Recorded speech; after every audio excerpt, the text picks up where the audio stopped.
Ndabaramukije inshuti bene data, amahoro y'Imana akomeze kubana namwe. Inshuti mukunda kudukurikira, mwadukurikiye henshi, twabanye kuri New Media Rwanda TV, mutwereka urukundo mwadukundaga, tugera kuri Ndabirambiwe TV, turakorana neza. Uyu munsi twagarutse kuri Evangeliste Claude cyangwa se Prophète, ahantu twagira ngo dufatanye gukorera umurimo w'Imana. Ndabasuje amahoro y'umwami Imana, umwami wacu Yesu Kristo abane namwe, kandi mbifurije no kugira imigisha yose ituruka muri Kristo.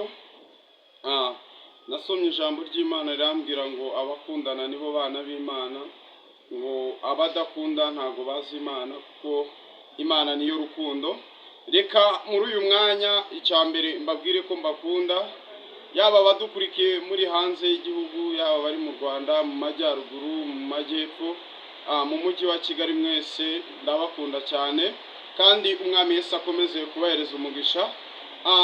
Ndagira ngo mbabwire ibihe turimo ni ibihe bigoye, bya bihe Pawulo yavuze bizaba biruhije umugenzi. Ngira ngo benshi mwarabibonye, mwarabikurikiye, mubona ko ibihe turimo ari ibihe bigoye, bisaba kugira ngo dusenge dushize amanga, dusenge dufite icyo dushaka, kugira ngo muri iki gihe nico Imana ikeneye abantu bayo basenze, ni n'abantu basenze bagiye kugaragarira.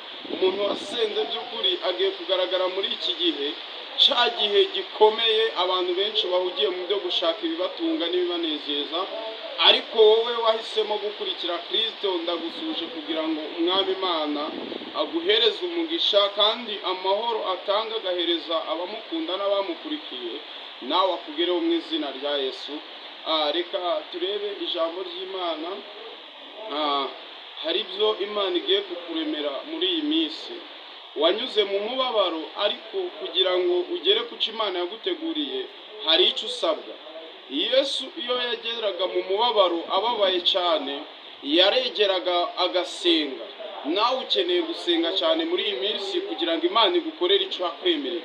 Ukeneye kugira ngo amasezerano yawe uyabagarishe gusenga, kugira ngo amasezerano yawe uyabohoreshe gusenga mu izina rya Yesu. Ukeneye imbaraga zo gusenga muri Kristo, ukeneye gufata icyemezo ugasenga. Haleluya! Ariko ndabakunda cyane, niyo mpamvu mbabwira ngo kubana kwacu kwiza, ngo turahugurana, ngo twere kugwa mu cyaha, ngo uko iyi imvura iguye ihembura imyaka, ni nako Imana ibigenza iyo ihereza umugisha abakundanye, cyangwa se yeza imitima y'abantu bakundanye bayisenze. Umuntu wasenze Imana muri iki gihe niwe ugiye kurya ku byiza by'Uwiteka. Uwategereje Imana, ngo hahirwa abategereza bihanganye, uko abo ngabo barize bakababara, nibo bazabona Imana mu gihe cy'amakuba. Niba wibuka neza mu gitabo cya Yobu yarageragejwe, Yobu gatanu. Ntago Imana yakwemera ko tugeragezwa n'ibiruta ibyo twabasha kwihanganira, ahubwo Imana iduteza ibigeragezo kugira ngo irebe, bitewe n'ibirego Satani aba yatureze, kugira ngo Imana irebe ko kugeragezwa kwacu cyangwa se dushoboye kwihanganira ibizatugerageza.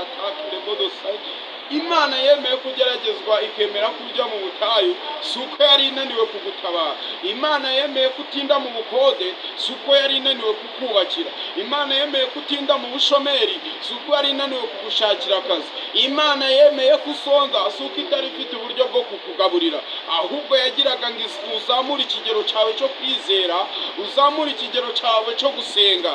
Yagiraga ngo uzamure urwego rwo gusenga, wumva ukomeye muri wowe.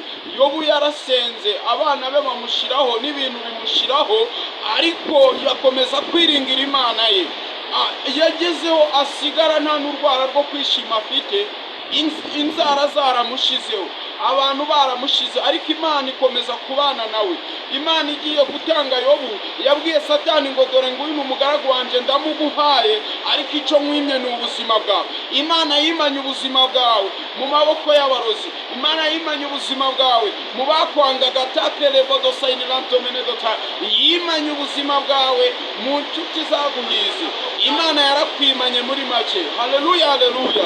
Ahirwa wambaye imbaraga ukemera kugeragezwa, kubera ko mu gihe nk'iki ngiki cy'umubabaro w'abasenze, ahangaha niho Imana isiye Imana ikugirire neza. Nshuti mwene data, reka gutinya ibiri ubu ngubu, kuko n'Imana ije kuguhindurira amateka. Mana data, mu izina rya Yesu ndasenze kugira ngo ugirire neza abana bawe, wereze umugisha abari badukurikiye, kandi imbaraga zose zikomeze kuba